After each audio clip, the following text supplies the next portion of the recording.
हमारी तारीख के बहुत बड़े अल्लाह के वली हुए हैं हज़रत मालिक बिन दिनार अलैहि रहमा। आपके बारे में लिखा है कि आप फरमाते हैं मैं हज पे गया और अल्लाह की ख़ास करम नवाजी ये हुई कि 14 साल मुसलसल मेरे अल्लाह ने मुझे हज पे बुलाया।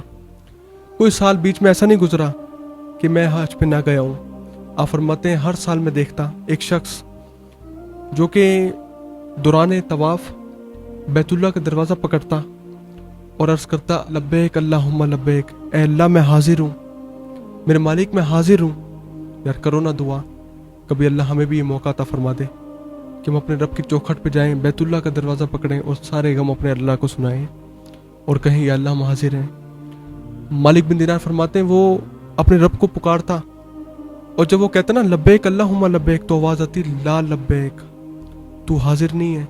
मालिक बिन दिनार फरमाते हैं मैं उसको देखता आ रहा था, साल गुजरते गए। जब 14वां साल आया मैं देखता हूँ, मैं दौरान तवाफ मैंने उसको देखा कि वो बैतुल्लाह का दरवाज़ा पकड़ के फिर वो निदा लगा रहा है लब्बैक अल्लाहुम्मा लब्बैक, ए मेरे मालिक मैं हाजिर। फिर आवाज़ आई ला लब्बैक, तू नहीं है हाजिर। मालिक बिन दिनार फरमाते मैं करीब उसके हुआ और मैंने कहा भाई आवाज़ आ रही है ना तुझे? कहता है हाँ। फरमाया जब तू सुन रहा है ला लब्बैक, जब तू कहता है लब्बैक अल्लाहुम्मा लब्बैक या अल्लाह हाजिर हूँ, आवाज़ आती है ला लब्बैक, तू हाजिर नहीं है। आप फरमाते फिर तू इतनी मुशक्क़तें क्यों उठा रहा है? हर साल तू आता है और फिर तुझे बता दिया जाता है कि तू हाजिर नहीं है, फिर तू आके हज करता है, इतने मराहिल तय करता है। कुर्बान जाए उस शख्स का क्या तकवा था। हज़रत मालिक बिन दिनार को जवाब देते हुए वो शख्स कहता है ऐ मालिक, ये तो साल में एक मरतबा आवाज़ आती है ना कि ला लब्बैक तू हाजिर नहीं है। अगर मेरा मालिक मुझे साल में 100 मरतबा भी कहे, बार बार भी कहे, तब भी मैंने अपने रब के दर को नहीं छोड़ना।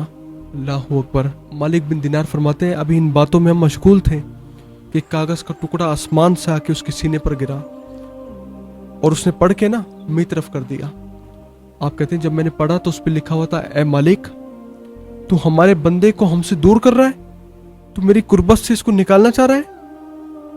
तू समझता है कि 14 साल हो गए इसका कोई हज कबूल नहीं हो रहा और ला लब्बैक कह के मैं इसको अपने घर से भेज देता हूँ। दरअसल बात ये नहीं है, बल्कि हकीकत ये है 14 साल में जितने भी हाजियों का हज कबूल किया है वो भी इसके तुफैल से किया है मैंने, इसकी इज्जत के उनके हज कबूल किए हैं।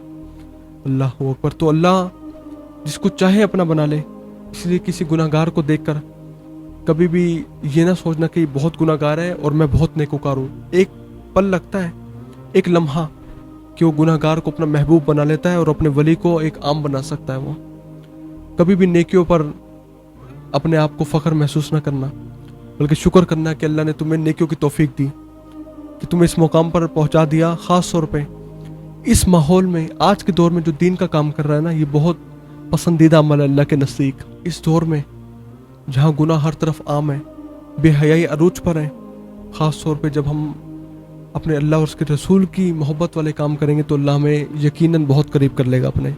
इस दौर में दीन का काम करो यार, घर घर हुजूर नबी अलैहिस्सलाम की हदीस पहुँचाओ, हुजूर की उम्मत से मोहब्बत करो, उनके मसाइल हल करने के लिए कोशिश करो। जो हुजूर की हदीस पाक का मफ़हूम मिलता है ना कि जो अल्लाह के कामों में लग जाता है फिर अल्लाह उस बंदे के कामों में लग जाता है। कुर्बान जाए उस ज़ात पे यार जो इतनी मोहब्बत फरमाता है हमसे, इतनी चाहत रखता है। किसी ने क्या खूब कहा था कि साहिब सबका एक है, साहिब का कोई एक है, लाखों में नहीं करोड़ों में कोई एक है। वो तो सबका है, बताओ उसका कौन है? वो तो सबको खिला रहा है, बताओ ना कौन मस्जिद की झाड़ू दे रहा है, कौन मस्जिद के इंतजाम संभाल रहा है? हमें तो अपनी गाड़ी बड़ी करनी है, हमें तो 3 मंजिला से 5 मंजिला पे घर बनाना है, हमने तो किसी हाउसिंग सोसाइटी में एक कोठी लेनी है। हमारी तो इतनी उम्मीदें दुनिया से वाबस्ता हो गई, जबकि दुनिया तो कुछ नहीं है। आओ मस्जिद तामीर करें, आओ जन्नत में अपने घर बनाएं, अल्लाह के कामों में लग जाएं, हुजूर की मोहब्बत में अपने दीन के लिए अपनी खिदमत पेश करें। फिर देखो अल्लाह रंग क्या लगाता है, वो बड़ी मोहब्बत करने वाला है।